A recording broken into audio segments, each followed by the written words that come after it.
Hello there, my name is Adam, and I'm going to be doing a ham radio class. This is my introductory video. I'm going to keep it a little bit short. This one should be a better quality sound than my last one. First of all, this is the book that we're going to be using for the class. It's called ARRL Ham Radio License Manual. If you want to join the class, I'm going to be creating I do have a Facebook group. So I'll post this to both my YouTube video and my Facebook group. And it's called Saratoga Springs Ham Radio. And I live in Saratoga Springs, Utah. And there's my son peeking in the side. And he's my lovely assistant for today. You remember that show, Are You Smarter Than a Fifth Grader? Or whatever it was, third grader, fifth grader?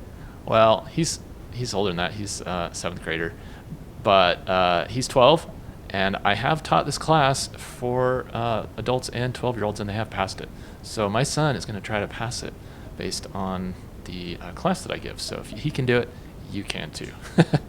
So anyway, I'm going to be using this particular manual. So please purchase it online. I will put a link to it. You can get it from hamradiooutlet.com or Amazon. Amazon has it a couple dollars cheaper. If you buy in bulk, like more than 10 people, you might get a little 10% discount or something from Ham Radio. But anyway, I'm going to be posting an event on the Facebook group. So please do RSVP. Seating is limited because it's going to be held in my house. And so if we have too many people, we may have to limit it. So I want to get a count. I don't want like 50 people to show up because we don't have that much space. If we have 20, it'll be probably okay. But so please RSVP. Purchase the book. And it'll come in a couple days on Amazon. And I'm going to go over a little bit about what ham radio is, why you might want to get your license. Also, I have a syllabus. This is what it looks like. And basically, I'm going to be doing a 7-week class. We could go 8, possibly, based on the interest. But I'm going to try to keep it to 60 to 90 minutes. 60 minutes is going to be instruction. I'll another 30 minutes if people want to stick around and talk or ask questions, they can. But I'm going to keep it to 60 minutes. If I can. So there are 9 chapters in the book. Chapter 1 and 2, a welcome and intro and radio and electronics, will be the first week. Week 2, we'll talk about electricity, components, and circuits. Week 4 is propagation, antennas, and feed lines. Week 5 is operating station equipment. Week 6, we'll be talking about how to communicate with other ham radio operators. Week 7, we'll talk about licensing requirements. Week 6, licensing requirements. And then week 7 is operating regulations and radio safety practices. So a little bit about the exam. The exam is 35 questions, multiple choice. And they do have a test bank of questions that the FCC publishes. So they publish the questions and the answers ahead of time, and they just pick from them. I think there's something like 200 questions. And in the back of the book, they have a section that is the question pool. So here in chapter 10, they have the question pool, and they'll tell you about the sections of the test. And so, for example, this is sub-element T1, this is the first section. It'll have the question over here, and then it has the answer. So you just kind of cover it if you don't want to see it. I'll talk a little bit about the test briefly. It's a $35 application fee if you're 18 or under and taking it for the first time. ARRL, the American Association Radio League, they're the nationwide organization to support ham radio. They have a youth fee waiver program where they will, for certain tests, if you go to a VEC, Volunteer Examiner Coordinator, they will give you $30 back. So it's like $5 for the test for 18 and under if they're taking it for the first time. Other than that, it's a $35 test. I think it's about a 60 to 90 minute question. It's a multiple choice. So you could be done as quick as 30 minutes if you know the material. Just depends on how you take tests. So that's a little bit about the tests. Now, a little bit about ham radio. If you don't want to get a license, you can pick up something like these. These are the FRS radios, Family Radio Service. The FCC has licensed 22 UHF channels that these will work on. You can pick these up online, or you can go to like Costco or Walmart or something and pick up these. They're known as FRS, Family Radio Service radios. It operates on the UHF band. So these ones are pretty easy. You just turn them on. It's got a channel number. It'll say channel 11, you can switch channel 12, 13, all the way to 22. So if I hit menu and up, I can just like change channels like that. And then you're talking on a different channel. It's pretty easy and straightforward. The downside is they're only limited in their power. I think it's like 2 watts or something, or half a watt in certain channels. So they don't go very far, 1, 2 miles, maybe 5 if you're lucky. I have had line of sight go like 20 miles on occasion with these, but they don't go very far. The other thing is, in a disaster, a lot of people are going to have access to these, and these frequencies are going to be really jammed. Just think about it. You got 100,000 people, say city, and the power goes out, and you got 22 channels, 22 lines of people trying to talk on. It's just not going to work very well. So that's where ham radio is a little bit better, because first of all, the community of ham radio, the operators and maintainers of systems and equipment and people that are interested in it have a real emergency mindset, and they're very courteous as a general rule, more organized. And so anyway, you'll have more bands, more frequency options. You can select it and put the frequencies in that you want to talk on, rather than the hard-coded static frequencies that you're limited to with FRS, only 22. So this one is a dual band VHF UHF. So it does from 144 to 148 megahertz. There's a whole bunch of frequencies in there you can use. And then there's the UHF 440 band, 448, I think. Anyway, this one has the extra long antenna. You can get the smaller ones. But for starters, as far as cost goes, there's a very affordable one. This one is called a Baofeng. It's a 5-watt radio, and it's very inexpensive. This one has the extra long battery, a little bit extra long, so it's a little bit more expensive. It's like $35.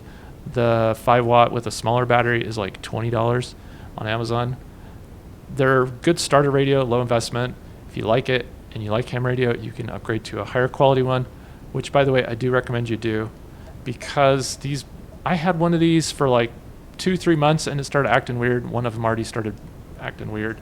I don't know if it was breaking down or just a defective unit I got, but they're not that high quality.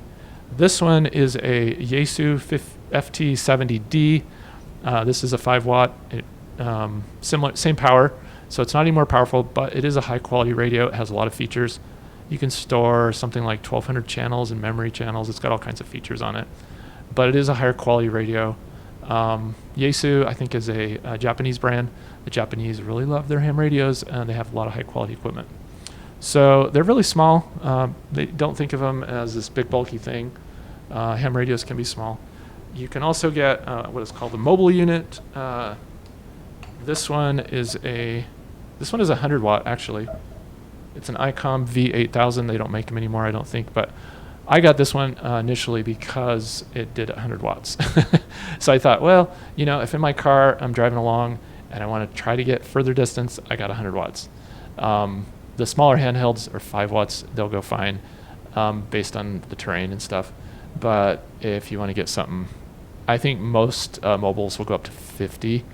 You have to look around to get this 75 or 100 watts, although I don't know that you really need one. But anyway, this is what I got. It's an ICOM V8000, good one.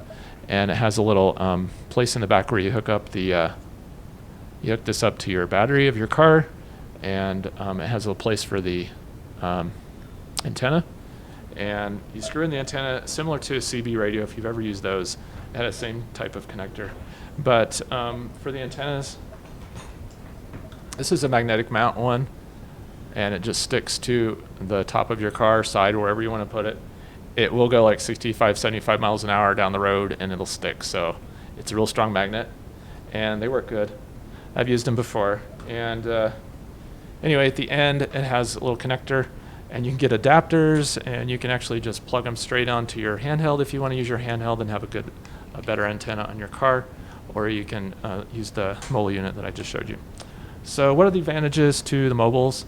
Well, with the mobile unit, you have portability, so you can travel, high up on a mountaintop or whatever, wherever your road is, and if you have gas, you can go up. So that's the advantage to mobile unit. What is the advantage to ham radio in general? Well, I have had the opportunity to live through a hurricane. In 1989 in North Carolina, it was Hurricane Hugo. We were without power for 2 weeks. And within a day or so, the telephone lines went down because, Well, actually, when the telephone lines, believe it or not, take power, right? This was before our cell phones were really popular. So the phone lines were down because they had no power, because the power was out. And so what they did was the cell phone company came along and they put generators at the base of the cell phone or the telephone poles to power the phone system. And then they were telling people on the radios, on the AM, FM, regular broadcast radios like music and stuff, they were saying, hey, kids, get off the phone. You're jamming up the phone lines. People can't get in. And teenagers were at home bored and they would pick up the phone and start talking. Times are different now, but it brought home the point to me that, even the phone service and cell towers and everything, they take power. So your cell tower may be lucky enough to have a battery backup for a couple hours or whatever. They may even have a generator for a day or two. If you're going for 3 days or more or 2 weeks without power, chances are you're not going to have cell tower service. So you're not going to be able to use your phone, let alone the internet. Because guess what? All those devices that bring you the internet between you and your house, they take power also. The routers and all of the servers and everything like that, they take power. So in a regional power outage, you're not likely to have internet or cell phone service. So this is why you want to get a ham radio, battery powered. You can hook this to your car or solar as well. There's solar things you can charge with. But anyway, in an event of an emergency, you can communicate with people.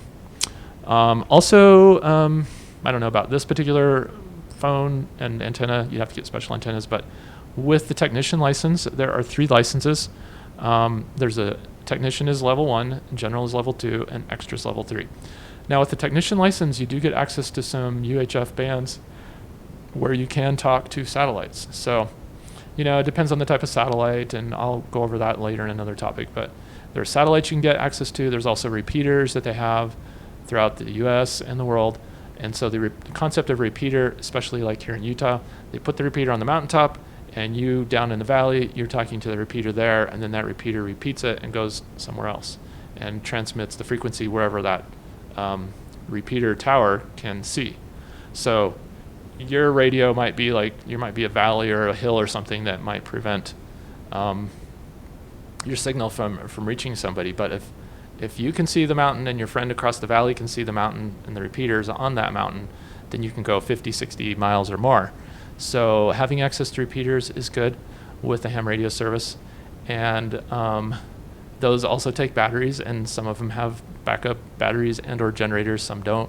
Just depends on the specific repeater and who's running it and what they've put in. But good reason to have it. Also, they use ham radio, and it's called RACES, and Aries Emergency Radio Service. And so a lot of first responders and things in times of disaster, Red Cross and medical and police and that sort of thing, they will use ham radio frequencies. They can coordinate with it, so it's a good thing to have. Anyway, if you're interested, join my Facebook group, and please reply if you're interested. Buy the book ahead of time, and look forward to seeing you either virtually or in person. Thank you.